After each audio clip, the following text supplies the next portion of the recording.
This is the Cheat Codes Podcast with your host, Thomas Dockstader.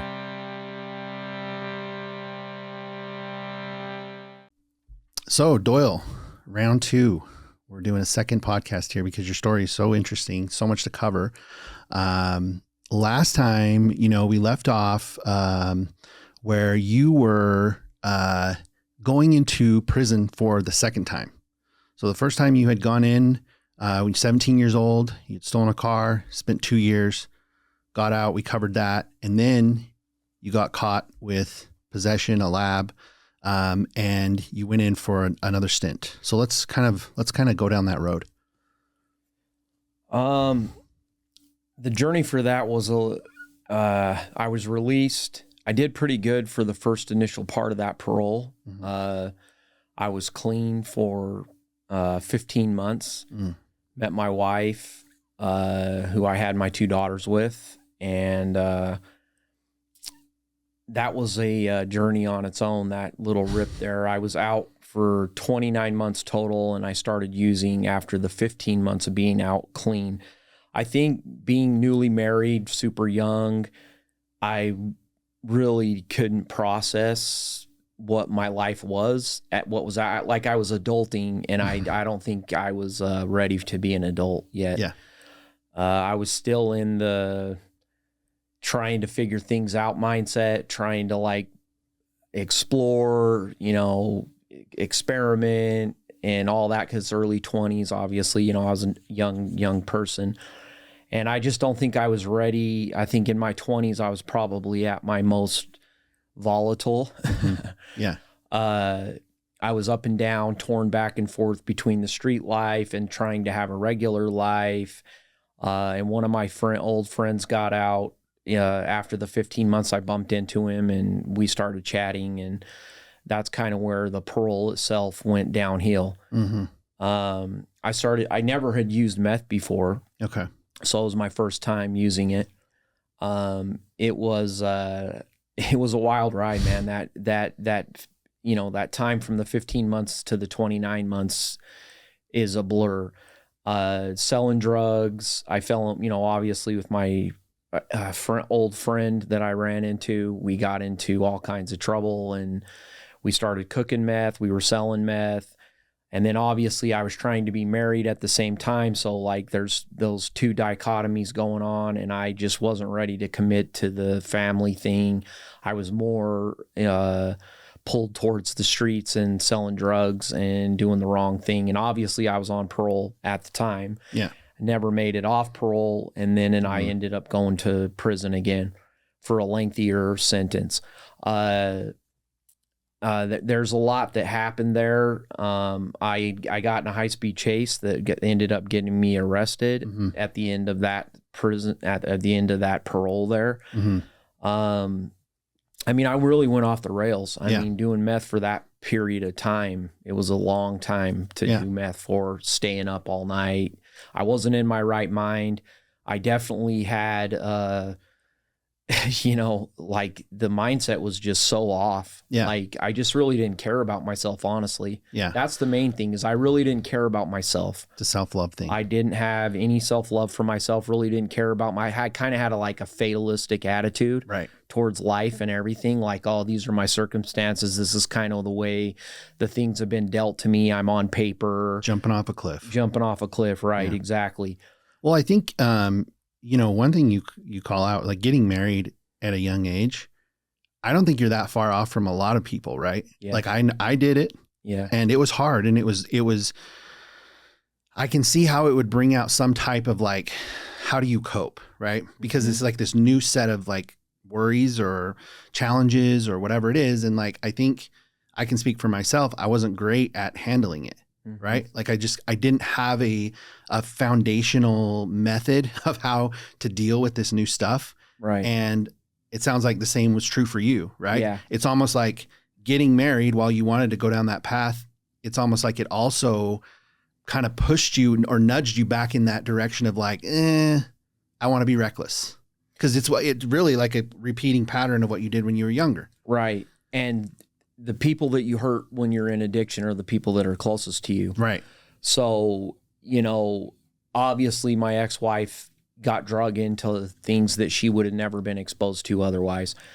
And she was pregnant with my first daughter, in which she had my first daughter while I was in prison. What was that like, honestly? It was, you mean having the baby while I was away? I mean, because it was a, I can't even put it into words. Yeah. I just felt like a failure, like a massive failure, because it's exciting to be a father and, you know, have a child. It's one of the greatest things in the world, honestly. And it's an amazing thing. And I had to experience it through the bars and her coming to see me at the prison. And then so is that how you saw the baby first?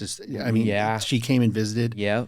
Okay. And that's the part about that I have the most remorse for over that period of time is my ex-wife was a good girl, and I drug her into things that she shouldn't have been in and didn't be exposed to, and the decisions that she had to make in those times, and between the two things, her husband and the baby, and what's better for her and the family. Like, I mean, those are just massively hard choices to put onto someone.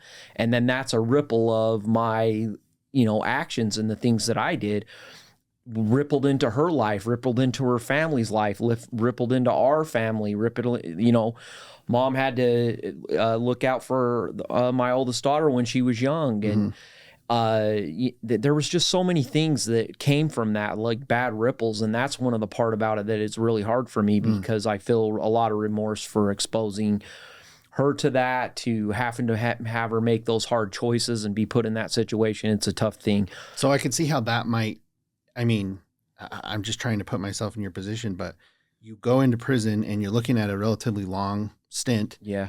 And you missed your daughter's birth, and then you the only way to see your daughter, you didn't even get a hold of her. I mean, it was like, right? At a visit, yeah. Yeah, is that a visit? Yeah, more it was or less? A contact visit. Okay, so you did get a hold of her. I did get a hold of her, but like I say, it was just, you know. It makes it even worse. It makes it hard. It was a hard situation. And I can't even really recall when I actually did see her the first time. I don't know if it was towards the end, like when I was getting ready to get out or anything. I can't really remember the timeline exactly when it was. All I just know is that, you know, the choices that the people had to make around me to, like, because the actions that I was taking and then the catastrophe that it led to in their lives is it's just, it's a terrible thing. So do you think that, so once you kind of processing that while you're in prison, do you think that made you behave or attributed to you behaving certain ways in prison? Like, let's talk about that stint in prison. Like, some of the stuff. Well, and I was in max for a good chunk of that. Why? Because I was getting into fights and not adhering to the rules in there. I think I was wiling out a lot. I was continuing to use drugs whenever I could get my hands on them, which is, you know, available in prison. And I don't know, just getting into more trouble and being put in a max unit. And then that brought a whole new set of problems. Like, I don't think at that time I was fully ingrained into the lifestyle. I think I was getting there, and the more that I would be in prison, the more things that would happen. Obviously that happened over time, but I think this was a really critical moment in my life, because going into that max unit and being in the max unit for 2 years I got exposed to some things. So what's max? Like, what do you experience in max? Max is 23 hours a day, lockdown. Okay. And they start you out, and it's like a lower tier of it. So you start out at 23 hours, and then you can earn your way up to having 3 hours out a day. And then they rotate it 4 cells out, which is, 16 guys out at a time. And then they rotate it, and each pod would cut. So it would be in a section, there would be 4 different ones that would come out, and then you would come out with just those same people every day. When you say out, are you in like a small yard? Small section, well, just a section. And we did have a little mini weight yard that was outside, but all you could see was the sky. That's it. Oh, so it's not even, you're saying out inside out. Yeah, like in a section. Okay. Right. So, but the problem with Max is that it's all the gangbangers and it's all the really harder people. So it taught me a lot about things. And then there's a lot of things that happens where the inmates are beefing with the cops over something. Let's say they took somebody's phone time early, like 5 minutes early, like the cops would shut off their phones. And sometimes it depends on the guy. You know, obviously, if this guy gave him trouble, then he's got 15 minutes on the phone, but I'm going to go ahead and only give him 10. And so there would be pushback from us, you know, as inmates when that kind of things would happen. Pushback like how? Like we would flood our cells. How do you do that? At the same time. So we would plug up our toilets and plug up our sinks and just run the water and fill our whole cells up with. We would put plastic bags down on the ground and let the water fill up like, you know, you got a room full of water because the water's not coming out. We'd use plastic bags to like block it. And then we'd all release it at the same time. And all that water would go down into the sections and the cops would have to come in and sweep it up and mop. And then we would, obviously we don't have nothing to lose. We're already in max. So there's no lower you can go minus them coming in and messing with your house, you know, your cell. Things like that would happen, but it was a very violent place because, you know, these guys can't get at these guys. So this guy's over here and this guy's over here. So they would send messages through the door and then there would be fights that would take place for something that occurred somewhere else that was like payback to this person or this group of people.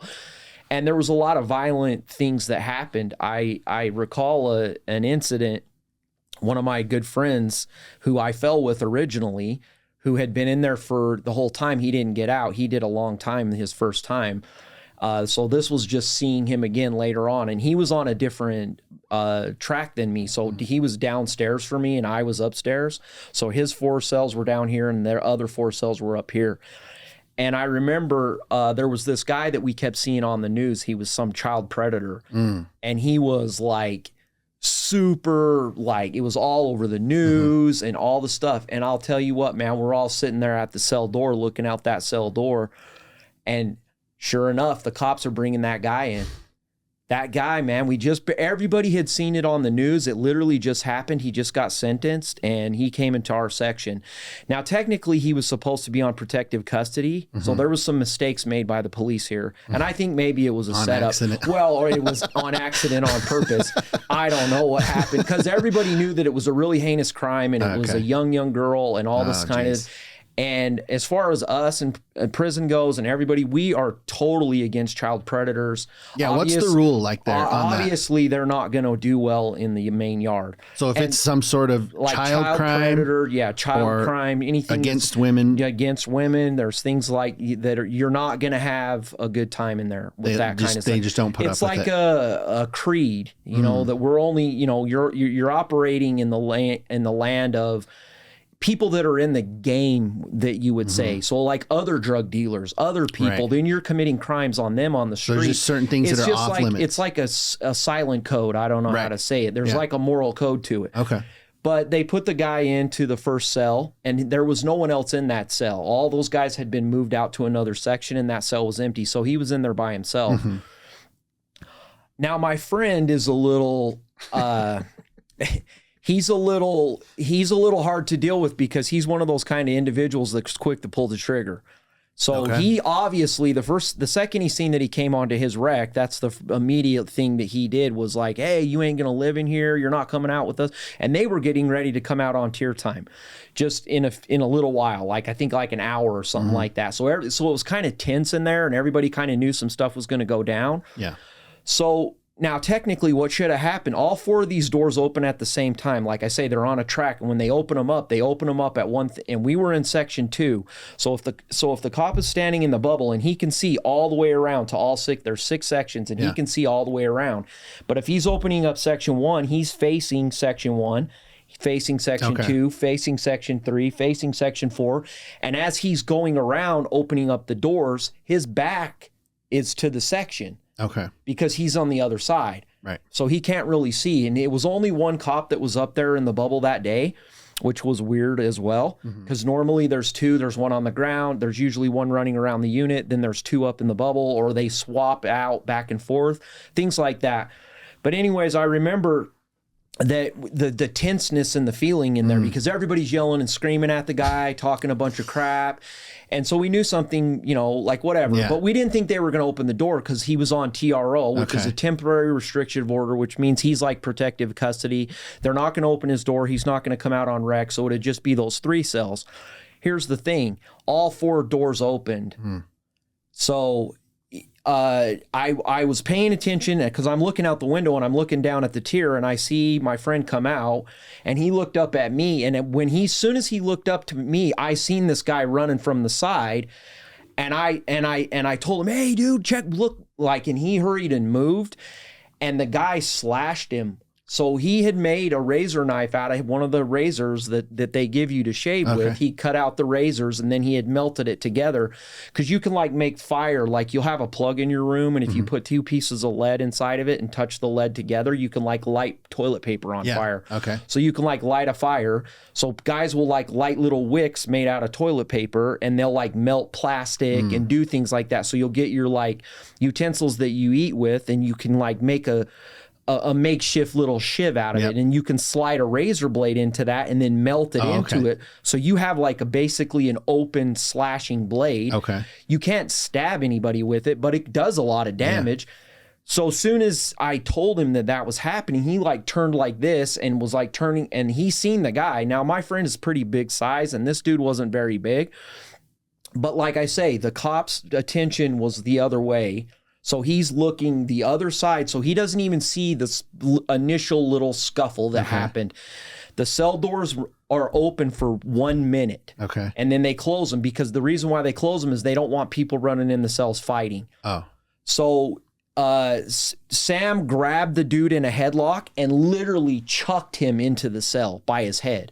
Threw him into his cell. And then as the cop is making his rounds back to Section 1 to close doors, he comes over to Section 2 to close doors. He closed the doors. And they were in there. Both of them are in there. And the sounds of this, I mean, it went on for 30 minutes. So just to be clear, your friend, one of your friends, got the offender, the sexual offender, got him in a cell. And was he the one that made the slasher? No, that was the guy that did that. So the sexual offender guy made the slasher. Yeah, he was actually bucking up. So he knew he was going to got. Yeah. Well, he had an idea, of course. Okay. Yeah. So he slashed your friend. I mean, everybody was talking crap to him for an hour before we came out. So he slashed your friend, and then your friend got him in the cell. And the cop and then the door closed. The cops don't know nothing because Sam had already thrown him into the cell and chucked him in there. And the door's shut, and then the cops go into Section 3. Now, normal operations, once all the doors are shut and everybody's out for rec, the cops start in Section 1, and they'll go through the bottom door, and they'll go through in the doors that are in the section, in the back. And then that way they're coming through on the top tier, or they'll come through on the bottom tier, and they just walk around the section and make sure everything's cool and getting the temperature. They walk through and kind of feel it. They're very seasoned. They know what they're doing. They can tell if something's going on. And our section was super quiet. So this was a veteran cop that was there. He'd been there for 20 years doing this. So he knew things were going on. Okay. Because he could just tell as soon as he walked in the door, he knew something was up. He could just feel it. He could tell something was happening. And there was a bunch of kerfuffle going on in that 4th cell over. So he came over to the cell and looked in the door. And I'm telling you, man, I ain't never heard a grown man scream like a girl. He literally screamed like a girl, the cop did, and ran straight out of the section.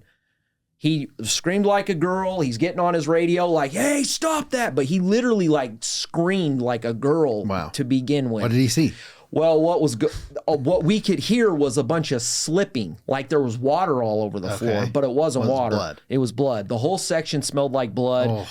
I mean, later on, knowing what happened, I mean, he got a slash here on the side of his head, and then while he was in the headlock, he just kept hitting him in his face, sliced him on the top of his forehead, down the other side. He cut his ear completely in half, all the way down his cheek, split it wide open.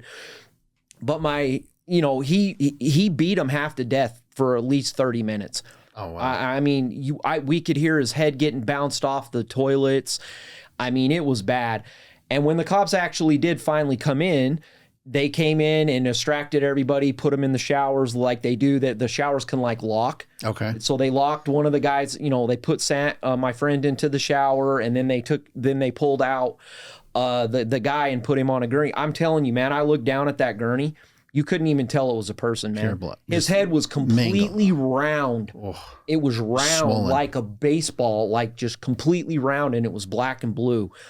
And then when they brought Sam out, he was able to look up at me, and man, his all his clothes were covered in blood. And so like these kind of things were like, this was like normal ops, man. Stuff like this happened every single week. It wasn't like once in a blue moon. Like this stuff was ongoing like all the time. I could give you a bunch of stories. There was another incident in this same exact section. So like I'm saying, this is where. So you were in this for 2 years. 2 years, Okay. yeah. And that was the first 2 years? Yeah. Okay. Yeah, it was right away. I was in the max unit. I can say that this section particularly was a little rougher. Like we were always like flooding, like, you know, fighting against the cops. We'd refuse to lock down sometimes. They'd come in and pepper bomb us and throw the bombs through the little window that's like a pepper bomb. I mean, you'll go to your house then. Trust me, because it hurts. Yeah. And well, they'll shoot you too. They have paintballs that they'll like shoot you through they have little cubby holes that they can like open up and shoot you with paintballs. Utah has a law that you can't have a live ammunition in the prison. So they're only used to use non-lethal force. So they can use like bean bags, paintballs, which are frozen. So it hurts worse. Yeah. But I'm telling you, when you're getting peppered with about 2 or 3 of those, 5, 6, 9 of those, you are going to do what they're telling you to do because they're putting you down. So you were in there for 2 years, and it sounds like a lot of crap happened. I'm wondering, how did you get out, considering you were being so unruly? Well, I guess the last 6 months of time, I just decided to get. Luckily, basically what it was a circumstance, honestly. I don't know what happened. Like something got in the water and everybody was just like chilling out. And for that last period. So it enabled me to get my levels up enough to get a reassessment, which is a reassessment to see if they can put you back on the main yard. And then that's what happened. Okay. So they put me back on the main yard, and then I was off, out in the main population, which you're out all day and you can have a job and go work in the kitchen, and there's free movement to go to school and a bunch of other. So were you causing less trouble then? Yeah, I think I still had the mentality though, I still had that harder mentality. So obviously, I learned a lot in this environment. Now, I'm not going to say it was all bad. I will say what I did learn about it is it's a lot of mental battle. Okay? And let me say why it would be a mental battle is because you could have a guy that knocks on your wall, and you can talk through the plug and you can hear the guy in the cell next to you. And then you can also talk in the vent and talk to the people that are below you. Okay. You can't talk to the people on the left of you because there's no wall plug. So there's no way to like get through the thick wall for them to be able to hear you. Okay. Or you can talk up at the front by your door where it has a crack. But you got to understand people are very bored with all that time of being in a cell. And they, let's say, fight each other with words in a sense, not to the level where you're going to fight, right? But where it's like mental, constant barrage of things that can trip you up. Okay. And it can go on for hours and hours on end, 10 hours a day, 2 days. Just massive agitation. Just nonstop. It's just incessant, continuous. And the whole point of it is to see how much you can take and whether you can handle it or not. And I'm telling you, in that environment, it makes you feel insane, honestly, because you'll have guys doing this for 3 days straight and not stop. They're losing their minds or talking just nonstop, or these mental barrages, I just can't explain it. So when that happens, when you do get out, then that's when like you get back at them, or like right. Or it can. So here's the thing: there's rules to it. Yeah.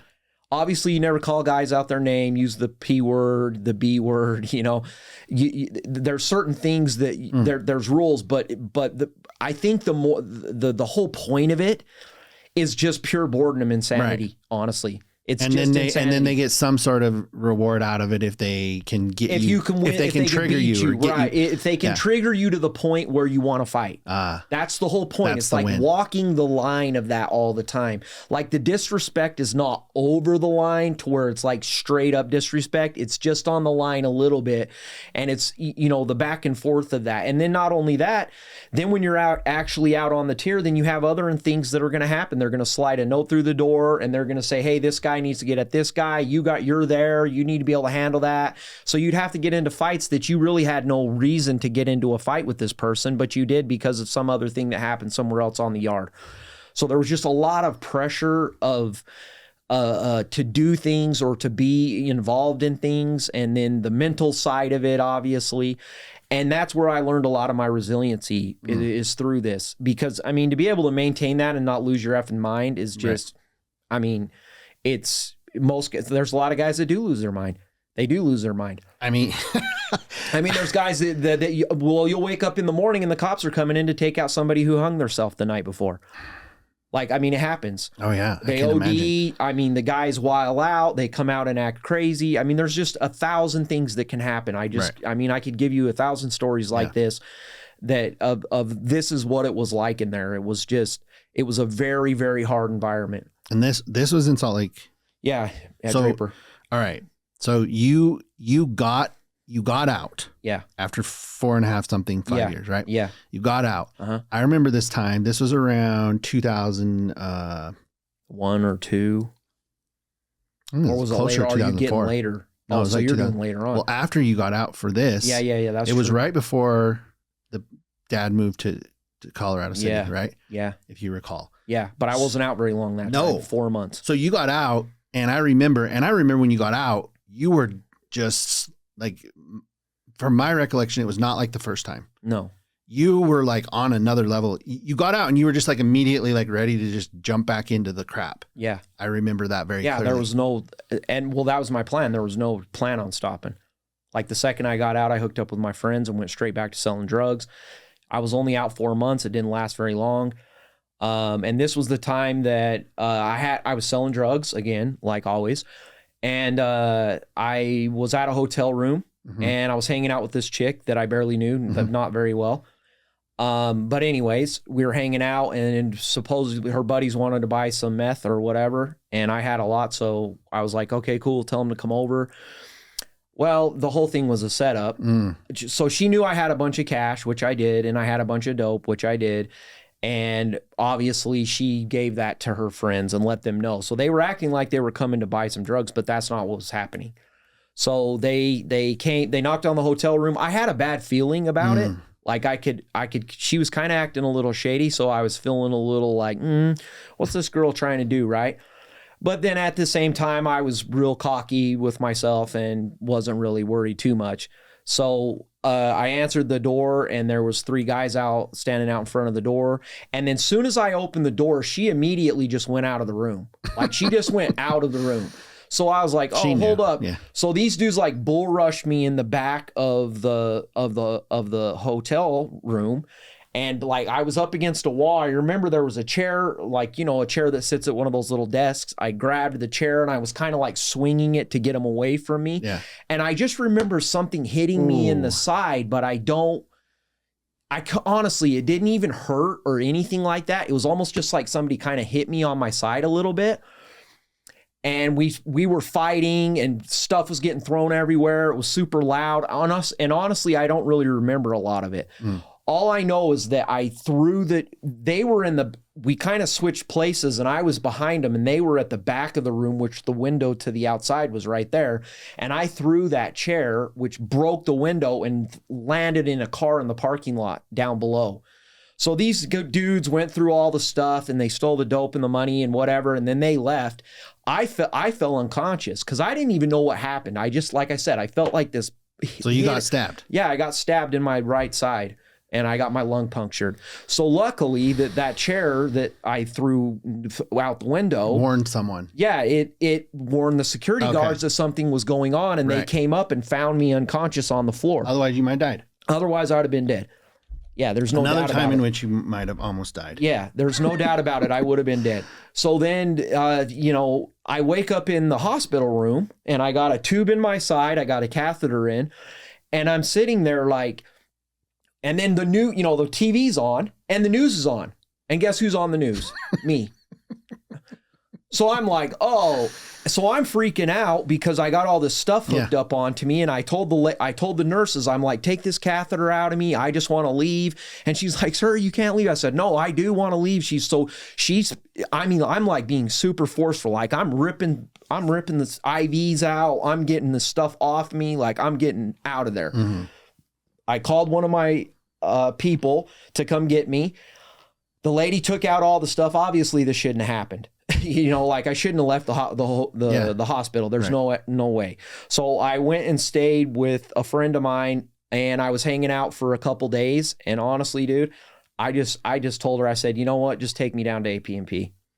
I told her, just drive me down to the parole office. So she drove me down there, and I just walked in and turned myself in. Like I couldn't do it. Like I literally couldn't walk. I could barely walk. I could barely breathe. I mean, my lung had just got punctured. I mean, I was so screwed up. I didn't know what I was doing. I was freaking coming off drugs at that moment. Then you see what I'm saying? Like I'm coming through withdrawals. I'm in the hospital. I was unconscious, all these kind of things. It's almost like prison would be better. No, it would. Yeah. And it would. And I knew I was all over the news, so I knew it was only a matter of time anyway that they figured out where I was and what was going on. So I went and turned myself in.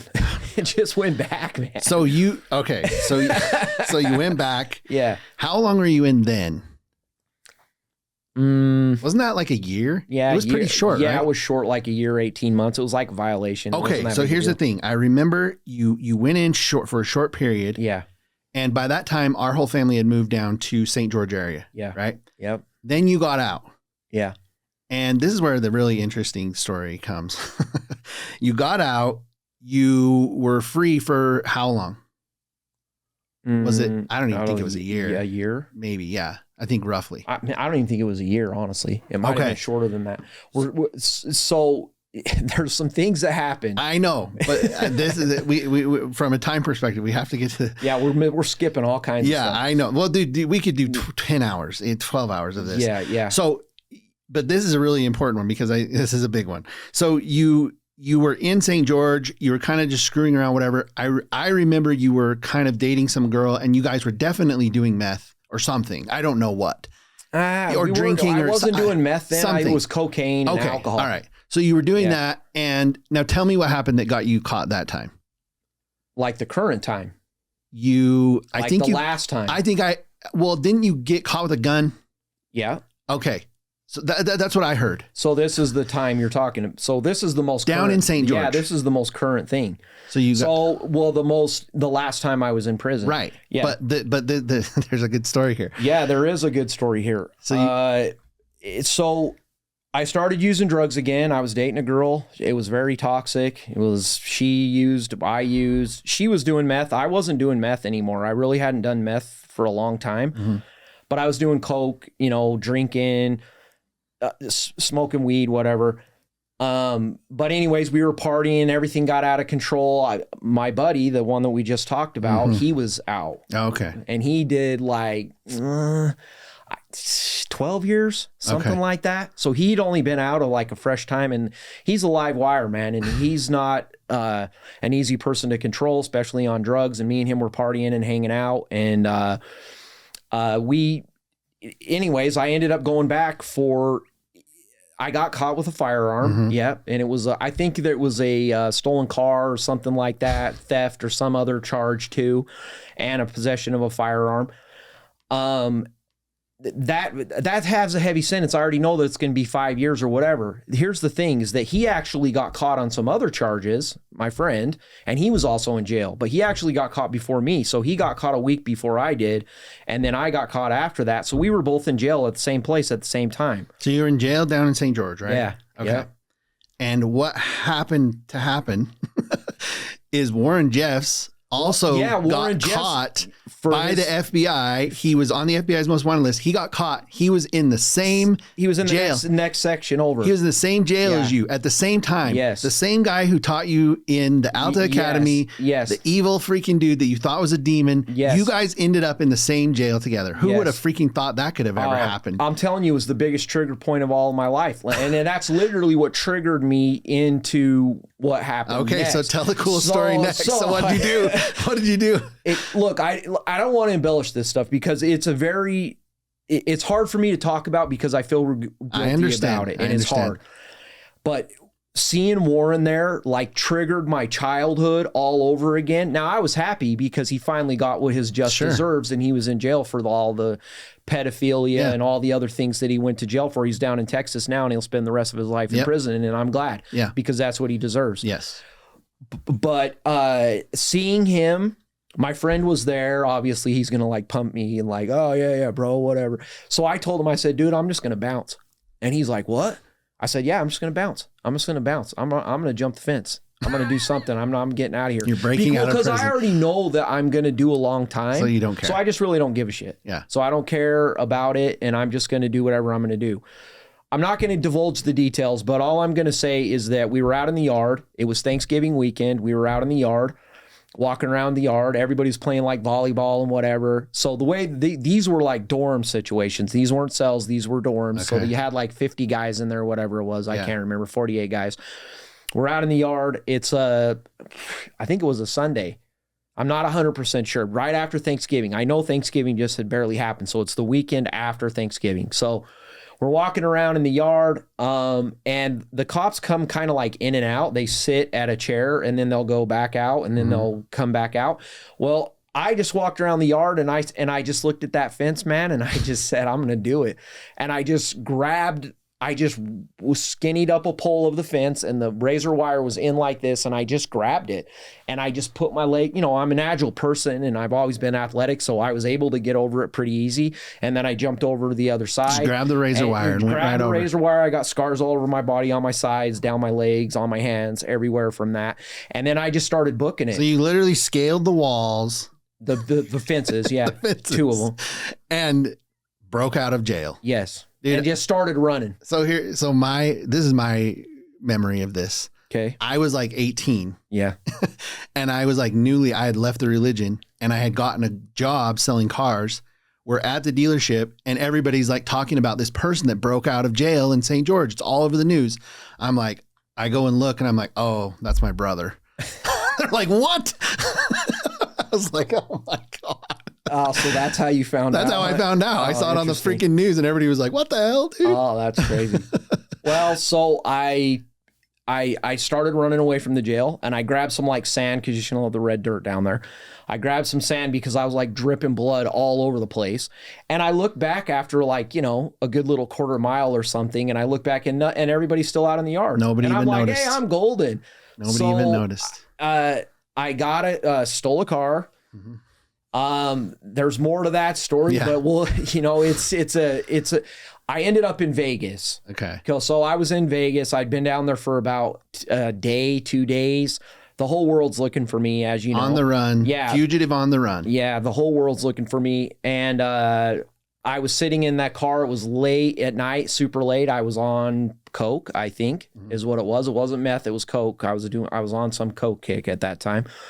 But anyways, I'm sitting in a car. It's like 4 a.m, and I'm in North Vegas, like in the worst part of the Vegas there is. Like I'm in the bad part of Vegas. So a cop drives by, and I'm like leaned back in the seat, and the windows are tinted, and I got a hoodie on, and I'm trying to like be low key, but I had Utah plates. Well, he seen the Utah plates, and he flipped around and he like parked behind me. And then he turned his cherries on. And as soon as he turned his cherries on, I just turned the car on, because I don't think he knew anybody was in the car. So I just turned on the car and gunned it. I went out to the road, took a quick right, and then there was a big hotel right here on the corner of the street. And I couldn't tell you where I was. I can't remember. But I remember pulling into the hotel, and then the little arm gate was down. It was like a little arm gate. It was like behind the hotel. So like, I guess where employees would go or stuff like that. So anyways, I pull up to the arm gate. It's down. And then the cop pulls up right behind me. So my first initial reaction was just to reverse and go back out to the road, which I did. But as I was reversing, that's when the cop was pulling in, and I slammed straight into the front of his car. Now, he told me this later when they got me, so I'll finish the story. But when they got me later, he told me he couldn't get his gun out of his clip, and that's why I'm not dead. Oh my God. Because I assaulted his vehicle. Right. Technically. Sure. So in other words, I'm assaulting him. So he had the right to use lethal force, and he could have if he wanted to, but he couldn't get his gun out of the clip because he was sitting down. So he couldn't get his gun out of the clip. So as soon as I realized he was behind me, because I didn't realize, my eyes were going everywhere. I couldn't really focus on what was going on. I just put the car in reverse, and then I ended up rounding into him.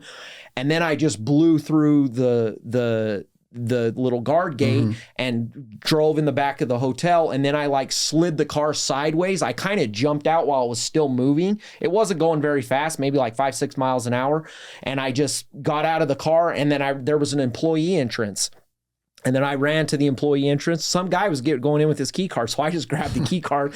It was just luck. Grabbed the key card, opened up the door, went in, slammed the door, and then I just started. I was down in the bottom of the hotel, where the kitchen guys were and the maintenance people and all that. And so I found some stairs, and I walked up to the main floor of the casino of this hotel. And I had 2 pairs of clothes on, because during these kind of times, I always have 2 different pairs of clothes. I had a rib suit. So I had all red on, and then I ripped it off and I had all black. Okay. And I had a beanie, which I got rid of, and my head was shaved at the time. And so I just walked through the casino floor and went out to the parking garage. And I went out to the parking garage, and then I looked down on the front of, right out in the front of the hotel, and there was 100 cops at least. They were everywhere. They had the helicopter, everything. So then I went to the far end of the parking garage, and I was trying to figure out a way to get out of there. I seen people coming out. I could have done. I'm not that kind of a person. If I'm not going to carjack somebody, right. That's just a whole other level for me. So I wouldn't have done something like me. So if a car was running, then yeah, I would have been out of there. Right. But anyways, I looked down the side of the building, and there was really no way from where I was on the 3rd floor. So I started walking down the stairs of the parking garage. Well, I heard police running, and they were right there on that floor where I had just come. And then they tackled me, beat me down, they got me, put me in the cop car. And then I know, some little tricks. So I told them I was having heart problems and blah, blah, blah. Then they took me to the hospital, because they can't take you to the jail, because I already know all this stuff. So I was still trying to escape again. But at the end of the day, I ended up being arrested and ended up in the Clark County Jail. And that is where my last prison sentence culminated, 10 years of time. This is a key moment right here. Is sitting in that cell in that Clark County Jail, hearing all those guys. It's a max unit, obviously. I mean, it's a dangerous place. And I just hearing all these guys, and I'm telling you, it didn't happen that day. I think it was the next day or the day after. But I was alone. I didn't have a cellie. I was in a max cell by myself. But that was the moment right then and there when I decided I was going to do something different. And I don't know where that came from or why it did. And then in my mind, I was being very fatalistic, because at the moment I'm like, man, I'm going to get 10 years or longer, or I have no clue. So I don't even know what I'm going to do. So I just started thinking about cataloging things in my mind. What did I do in the past that it keeps leading me down here, or why am I here? Because these are the two, because you're having a lot of introspection. You're sober. Yeah. And you're sitting in this cell, in a strip cell, and you're trying to figure it out. And I was just going backwards in my mind on all the things. And I said, hey, you know what? The thing I never did, I never stopped using. I never stopped using. I never got clean. I said, so that's it. I got to try it. I have to try it. I have to at least give it a shot and see if I can do it. And this is the best chance of any. And that's when I got sober, was right then and there. That was the moment that it happened. And that was in 2006. Okay. Well, it was 2005, 2006. So it was that Thanksgiving. So that's when it happened. It was November. I can remember it was November 29th of that year. And so that was more or less your rock bottom moment where it. you're like, damn, I got to make a change. Well, this is what I was thinking. Now, what actually going about the action of doing the actual work, that was a whole process. Oh, yeah. So let me just say that obviously I was in Nevada and I got Nevada time. Yep. Which was an assault because of the car hitting the police car, whatever. Okay, so I got an assault. It was a 2 to 6 and a 2 to 5 round wild. So that gave me a 4 to 11. And in Nevada, you have to do 60%. So I did 7.5. Now I started out on a medium high yard, which was a maximum security yard, high desert. I started out there, and that's a whole new world of prison. So Salt Lake versus Vegas. It's a complete different thing. It's way so rougher. just imagine this. Vegas is a menagerie of everybody from all over the country. Right. So everybody from there is not technically from Nevada. There are people from Florida. There's people from California. There's people from Arizona. It's just a different thing. And yeah, there is a lot of Nevada people too, but not as much. Yeah. So it's like a menagerie. Now here's what it's bringing in. It's bringing in elements of criminality from all over the country. Right. So there's different... So it's very political. It's super political. The second I walked into the yard, immediately the main guy came down and talked to me. It basically gave me the rundown. So there it was like, it was uber racial, right? You had to have your PSI, which is your full record, which you have with you. Because when you get sentenced, you get all that stuff. And they want that because they want it right then and there. So because of what happened. This is what they're going to check for. They want to make sure you're not a child molester. That's the first thing they're going to check for if you have a sex crime. And then any other kind of like heinous crimes that have to do with children or anything like that. Or if you told on a case, if you're a snitch of some kind and you ratted somebody out or anything like that. So that's all going to be in those documents, and you got to turn it over to them and they look it over.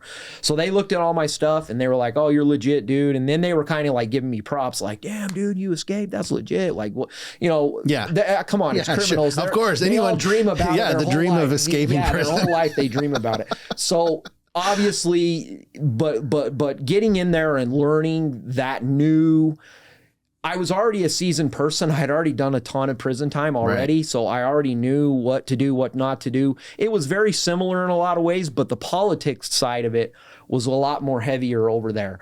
And we would go... Now, they have guns over there.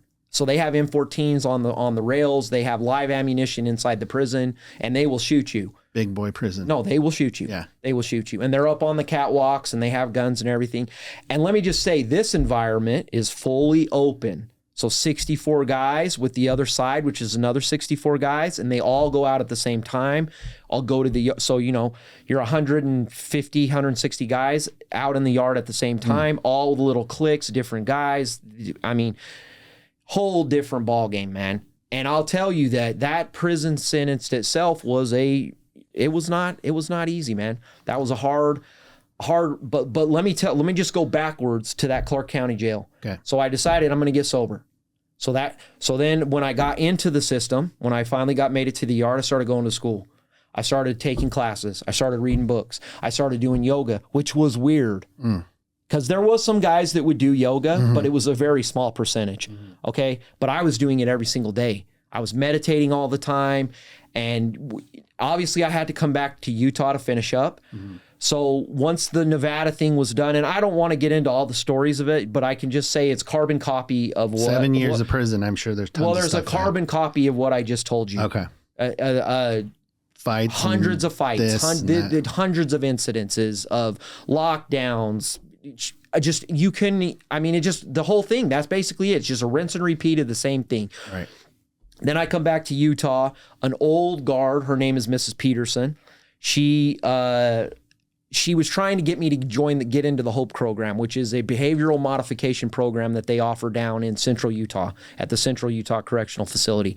I fought it. That program's been around for like 25 years. I've always fought it because once you get into that program, you're technically labeled a snitch because the program is about accountability and holding each other accountable. So in other words, the point of it is to break your criminal mentality and to get you to be more like a normal citizen. I fought it, man. I fought it. There was plenty of times that I could have done it in my other prison sentences that I could have actually done that program. But anyway, she talked me into going. So I go, And I went into the program, and after 6 months, I fought it the first little while. It was really hard for me, because this is the hard part, is that you're on a different part of the yard, but you can talk to the guys that are on the other side through the fence. And when they see you over there, they're automatically going to label you as a snitch. Right. So let me tell you what I was doing here. I was stripping my convict persona that I had. I was leaving it behind. There you go. And I did it in there. Yeah. Which was the most hard. I can't even explain how hard it was. It was like a rebirth, because I'm getting shamed from all the people that I've known for 20 years of my life. All these dudes that I've known that have grown, that I basically grew up with them in there, and they all know me and respect me. And then I do this and get, this program. So I did the program. I became a senior mentor after 6 months. It's a leadership. It's also a leadership type of thing. So you have a senior mentor, and then you have 4 junior mentors. The junior mentors are responsible for certain sections of the section. So out of the 48 guys, this guy's responsible for this 12. This guy's responsible for this, and it teaches you like self-governance, to be able to operate a community. And I was the leader. Right after 6 months, I finished the program with flying honors after the 1 year. It's a 1 year program. And then my release date, now here's where another fork in the road happened. I had an option to go back to the yard after I finished. And guess what I did? I stayed on for another cycle and being the senior mentor, but not participating in the program. I was just being the senior, leading people through the program. Right. So we were on the news for our cadences, because we're doing military cadence. We're waking up at 5. I still do this stuff. I still military do my bed. I still get up at 4 a.m. every single day. I have not deviated from none of these processes. So one of the major things from that program was a routine. It was a routine, like a very routine. Structured, which also goes back to Dad and the structure of the family and the way that he ran that tight ship. So in other words, it was kind of reinvigorating the old stuff from childhood and then reinforcing it with more military type of things.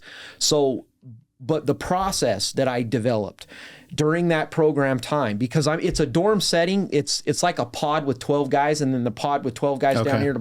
So it's kind of broke up. It's not like all open. It's like sections, But the discipline, the daily discipline that I learned through that program. And here's the other cool part, is getting other guys to do it too. Like, that makes you more of an advocate for yourself. It was it was amazing because I actually seen guys change because of what I was doing. And I was a heavy influence because I already had a huge record and a lot of years in prison behind me. So the people that were there respected me a lot because they knew all my war stories and all the history from my prison time. Yeah. And I was very well known. I mean, I still am. I mean, I'm a very well known person in there. Everybody knows who I am, and I put in tons of work. And I was weak in the beginning, but I ended up being a real, tough as time went on because of just the experience of it. But that program, what I learned, the daily discipline, the actual program itself about the behavioral modification, changing your thinking patterns, all this stuff that I still use today, that I still think about today, that I still repeat the process today. So let me give you a mantra. I create how I feel about the people and events around me. I am the only one who can change the way I feel by changing the way I think. It's all about ownership and responsibility. Nothing is happening. And then another one, nothing happens to you. It happens because of you. Your outside world is dictated by your behavior. Yeah. So when we were talking in the other podcast about I'm not being a victim, is I'm not a victim. And this is what I mean, is no one makes me do anything. My circumstances don't make me do anything. Other people's behavior don't make me do anything. I am the one that's in control of me. And I am the one that's in control of how I act, behave, talk, speak, whatever. And those ripples are going to be how people respond to me and my behavior. Exactly. So it's that energy you're sending out. You know what's so freaking wild to me, dude, is that you and I had entirely different paths. We did. We had entirely different paths, but both got into trouble. In different ways, right? I ended up writing a book that's talking about the exact stuff you're talking about, and you didn't tell me it. I found it in my own way, and the reason I think that's important is because there is a single truth, and that is the single truth. Yeah. It is you. It's you. All about ownership. It's you. It's all That's about the only way you heal. That's the only way you get over addiction. That's the only way you get over anything. It's how I overcame everything. It's you. It's 100% how I overcame everything, is that I understood that the root cause of all the problems was me. Yes. It wasn't my FLDS life, childhood. It wasn't the traumas that happened to me in my young years, being victimized and all the other things that will have, a lot of the stuff that we're leaving out, a lot of the trauma along the way. All those things had to do with me. And then here's the other thing is that I do want to always, even talk about Dad, that he didn't just cut me off at 12 years old. There was 1,000 things that happened prior to that. And I just want to make sure that I paint that context to my father, because he passed away in 2005. Even though we were in a select religion, I still love him and care about him. And he's my dad. And he taught me all my work ethic and all the good things that I have in my life now. Yeah. And I think he would, looking down, he would be super proud to see the change that I've made and the differences that I made. And just, this is what the program does, is it reinforces that philosophy of the pattern of your daily rituals and your processes. And if you repeat those things, it builds a discipline. Then pretty soon it's actually a habit, and then pretty soon it's you. It creates your life. It's who you are. Yes, you literally transform yourself from a complete 180, from this person who could commit all these crimes and do all this stuff, to a person that would never in a trillion years ever think of that in their at all. Yeah. So how do you take that big jump of being a convict to an upstanding citizen? Daily actions, man. Right. Your daily actions. You're waking up and you're investing in yourself every single day. That is the key, dude. I mean, I really appreciate you being on and sharing the rest of your story. I think it's incredible. Well, let's just put a context where we are. So let's let everybody finish up the redemption side of it. Let's hear it. I got out in 2015. And here we are in 2024. I got a job. I started out driving a forklift. Yep. For $9 an hour. That was my first job. I moved in with a girl, which I got a girlfriend towards the tail end, was able to move in with her because I had nowhere else to go. So I ended up somehow I always find some way to like figure something out for myself. But anyways, I got out, I got a job as a forklift driver. And then I went over to another company that was a chemical manufacturing company. I started out in the warehouse. I worked my way up to general manager. Then I coordinated a merger between another company that was the similar size, and moved up to COO and merged a company and bought a house. And my whole life has changed dramatically. And then along this whole path, ever since being out from 2015, I've had multiple examples of people that I have taken from their lowest points and help them build themselves up to their best self. They're healthy, they eat clean, they do all this stuff. So the redemption story is that I'm where a 46-year-old guy should be financially and career-wise. Yeah. You caught up. I did that. I caught up in 9 years of time when most people don't ever attain that in their entire life. It's incredible, dude. I think it's incredible because you're giving a lesson that everyone can follow. It doesn't matter what their story is, right? Right, yeah. It does not matter. How do you get, I bet you never, when you went into that Clark County jail, I bet you never would have thought you'd be where you are. Oh no. In fact, you probably couldn't even have imagined how it could be. Imagine how could it be, right? No way. There's no way. And that's why I truly believe it's but what you did know is that you could do this action every single day. Yes. You could do this action every single day. Yes. And that's what created that life you have now. And the cool thing is, you can keep going. Oh, the cool thing is, like I said, I'm halfway there. Exactly. We ain't even done yet. Exactly. We're going to the stratosphere. You set what you want, and dude, honestly, it's like kind of what I'm doing now, right? Like doing the podcast, doing the books. Yeah. I don't know how to get to the place that I want to be necessarily, and in a lot of ways, all you got to do is take the action. It doesn't really seem how I could get there. Yeah. But I know that if I take the action, I keep putting forward, right? Yeah. It's a formula that works for everything. For everyone. And any successful person's going to tell you the same thing. If you look at Tony Robbins, Grant Cardone, any of these guys, they all say the same exact thing. It's not about where you're going. It's just about taking that centimeter forward. Right. That centimeter forward. That centimeter forward. As long as you're taking steps forward every day, repeating the process, trusting the process. I've been working out. Don't give up. Yeah, I've been working out for 20 years. I go to the gym at 5 a.m. every single 6 days a week. I haven't deviated a single thing, and I've been out close to 10 years. Next July will be 10 years. It's going to be a big celebration time. It's incredible. It's a long time, and then look at all the things that I've accomplished in that amount of time. It's incredible. And I'm telling you, health, yoga, fitness, eating clean, Clean head, as above, so below. Right. Because if your mind is clean, your body's clean. Right. And as within, as without. So whatever your mind, body comes out of you, right? So if you're sick up here, it's going to make you sick, and then your actions are going to be sick.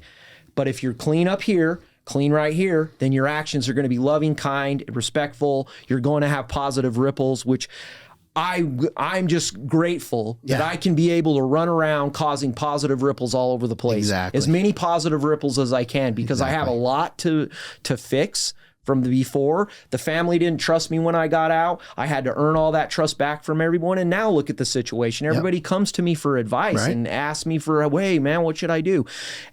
That makes me feel amazing. And not only that, that is the sustenance that fuels me to do more. Yeah. Because I'm getting so much from that. And all you're doing is really working on yourself. Right. Right? Yeah. Like, I think that's the incredible thing. I think a lot of times... you don't really got to do a lot of work. Yeah. It's just you work on yourself and then everything else changes. When I talk to people and work with people, a lot of them are saying, well, what do I do about my, mother-in-law? Or what do I do about this? What do I do about that? And I say very clearly, if you change, everyone else will change. Yeah. If you change, everyone else will change. It's the That's truth. all you have to worry about. Yeah, you just have to worry about Be yourself. the best person. And most people, that are struggling can't see that. It's hard to see. Well, and I'll tell you, if somebody told me that back then, I wouldn't hurt them. I can't hear them because the vibration's too low. I can't even hear what they're saying, man. Like, you're not hearing what they're saying. But the goal, the key to life is how you behave dictates everything that happens around you. Right.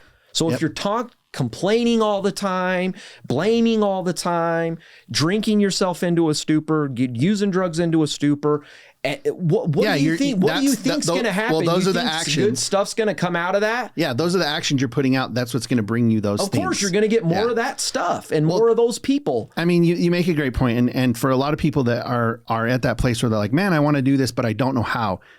That is literally my mission. I'm trying to help people through my book, through the podcast, through my website, thecheatcodes.com. I'm trying to say, like, hey, I was also in a place where I didn't know how to start. I didn't even know how to start. So I've created a way to start. I know, Doyle, you're working on stuff too. I think we're going to go really far with this stuff.